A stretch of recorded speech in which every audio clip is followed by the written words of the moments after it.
Okay, so if your iPod Touch, if you've jailbroken it and it will not turn on, what you gotta do is hold your top button right here, I forget what it's called, little black one, and then you gotta hold your home button at the same time,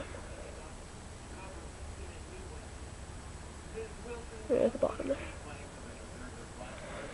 And what you do is hold them at the same time for as long as you want, until a little apple pops up right in the middle of your screen. And that means your iPod is fine and it is not broken. Oh yeah, and then you gotta connect it to iTunes after.